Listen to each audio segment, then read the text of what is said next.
బంగ్లాదేశ్ మాజీ ప్రధాని షేక్ హసీనా 2 ఏళ్ల తర్వాత తొలిసారి ప్రజల ముందుకు రానున్నారు. ఈ నెల 5న మీడియా సమావేశం నిర్వహించనున్నారు. ఢిల్లీ కేంద్రంగా కార్యకలాపాలు సాగిస్తున్న దక్షిణాసియా కరెస్పాండెంట్స్ క్లబ్ వర్చువల్ గా ఈ మీడియా సమావేశం నిర్వహిస్తోంది. ఆ రోజు సాయంత్రం 6 గంటల నుంచి 7:30 గంటల వరకు మీడియా సమావేశం జరగనుంది.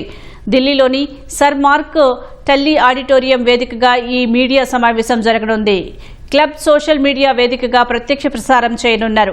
2024 ఆగస్టు 5న బంగ్లాదేశ్ విద్యార్థి ఉద్యమం కారణంగా ప్రధాని పదవి నుంచి షేక్ హసీనా తప్పుకున్నారు.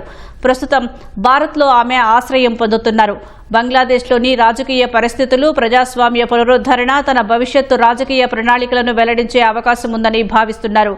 స్వదేశంలో అనేక కేసులు ఎదుర్కొంటున్నప్పటికీ డిసెంబర్లో ఢాకాకు తిరిగి వెళ్లనున్నట్లు షేక్ హసీనా ఇదివరకే ప్రకటించారు.